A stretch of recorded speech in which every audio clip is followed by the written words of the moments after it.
గత 3 రోజులుగా దేశ రాజధాని అయినటువంటి ఢిల్లీలోనే ఏఐసిసి కార్యాలయం వద్ద లంబాడి సామాజిక వర్గానికి తెలంగాణ రాష్ట్రంలో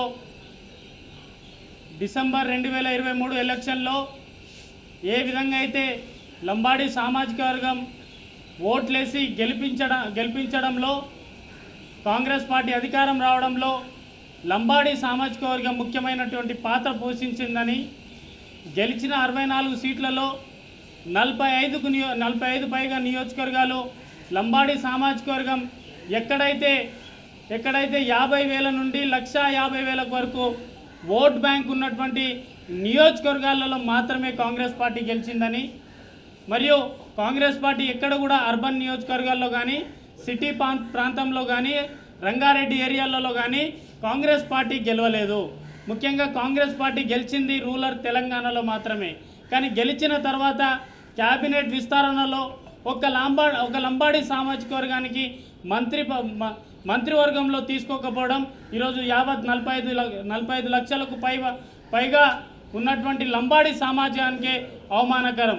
అందుకే గత 3 రోజులుగా ఏఐసిసి కార్యాలయం వద్ద నిరసన తెలియజేస్తూ మా హక్కుల కోసం ఏదైతే క్యాబినెట్లో మంత్రి పదవి ఇవ్వాలని, మరియు కార్పొరేషన్ పదవులలో మా రిజర్వేషన్ 10% ఇంప్లిమెంట్ చేయాలని, మరియు 1980 నుండి ప్రతి క్యాబినెట్లో ఒక లంబాడి సామాజిక వర్గం బిడ్డ మంత్రిగా ఉండేవారు, ఒక రాజ్యసభ ఎంపీగా ఉండేవారు, 3-4 ఎమ్మెల్సీలుగా ఉండేవారు.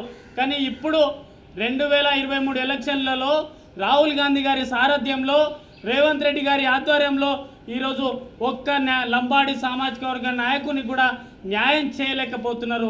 అందుకే ఏ ముఖ్యమంత్రికి అయితే రేవంత్ రెడ్డి గారు, రాహుల్ గాంధీ గారు ఏ ముఖ్యమంత్రికి అయితే ఎంచుకున్నారో రేవంత్ రెడ్డి గారికి, రాహుల్ గాంధీ గారిని ఈరోజు అడగడానికి వచ్చాం.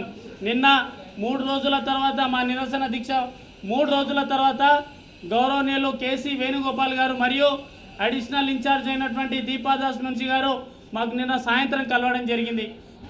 వారి పట్ల మేము విన్నవించుకున్న విషయాలు మాకు క్యాబినెట్లో తప్పకుండా విస్తరణలో, రేపు జరగబోయే విస్తరణలో మా క్యాబినెట్లో అవకాశం కల్పించాలని, మరియు కార్పొరేషన్ల పదవులలో మా కాంగ్రెస్ పార్టీ నాయకులను గత 10 సంవత్సరాలుగా కాంగ్రెస్ పార్టీ జెండా మోసిన నాయకులను వారికి గుర్తింపు కల్పించాలని, అలాగే ఎమ్మెల్సీలలో న్యాయం చేయాలని చెప్పేసి నిన్న కేసీ వేణుగోపాల్ గారి దగ్గరకు కలిసాం. వారు కూడా స్వాగతం పలికారు, వారు కూడా సానుకూలంగా స్పందించారు.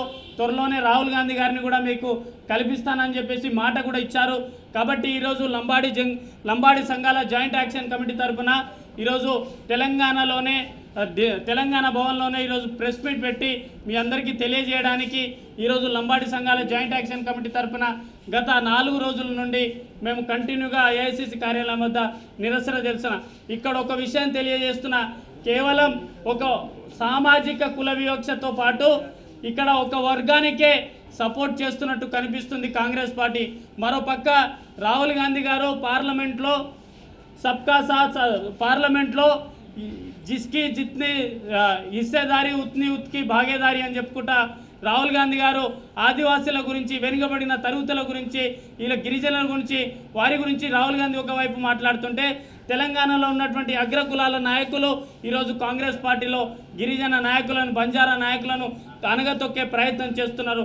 ఇవి సహించవని చెప్పేసి ఇప్పటికైనా విస్తరణలో లంబాడి సామాజిక వర్గానికి మంత్రి పదవి కేటాయించే వరకు మా పోరాటం ఇట్లనే కొనసాగుతుందని చెప్పేసి నిన్న చాలా స్పష్టంగా కేసీ వేణుగోపాల్ గారికి, అలాగే మల్లికార్జున్ ఖర్గే గారికి, అలాగే దీపాదాస్ మున్షి గారికి, వారికి చాలా స్పష్టంగా లంబాడి సంఘాల జాయింట్ యాక్షన్ కమిటీ తరఫున మేము తెలియజేశాము.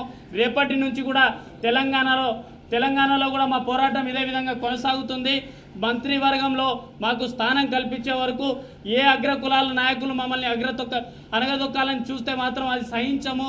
కాబట్టి మాకు లంబాడీలకు క్యాబినెట్లో 40 లక్షలకు పైగా ఉన్నటువంటి సమాజానికి న్యాయం చేయాలని చెప్పేసి నిన్న కేసీ వేణుగోపాల్ గారికి మేము ఇచ్చినటువంటి రిప్రజెంటేషన్లో వారికి కూడా చాలా స్పష్టంగా చెప్పినాం. అక్కడ ఆ విషయంలో ఇందిరాగాంధీ గారు ఏ విధంగా అయితే రిజర్వేషన్ ఇచ్చారో, ఆ తర్వాత రాజీవ్ గాంధీ గారు ఏ విధంగా అయితే తండాలం గ్రామ పంచాయతీ జీవో తీసుకొచ్చారో, తర్వాత సోనియమ్మ తెలంగాణ రాష్ట్రాన్ని ఇచ్చి ఈ అందరి ఆశీర్వాదాలు, సోనియమ్మ ఆశీర్వాదాలు అందరి మీద ఉన్నాయి. కానీ రాహుల్ గాంధీ గారు ఒకవైపు పార్లమెంట్లో ఆదివాసీల గురించి, గిరిజనుల గురించి మాట్లాడుతుంటే తెలంగాణలో ఉన్నటువంటి అగ్రకులాల నాయకులు, కాంగ్రెస్ పార్టీ బంజారా నాయకులను అనగతొక్కే ప్రయత్నం చేస్తారు. కాబట్టి తప్పకుండా మంత్రి పదవి ఇచ్చే వరకు మా పోరాటం కొనసాగుతుంది. జై హింద్, జై సేవాలాల్. Thank you.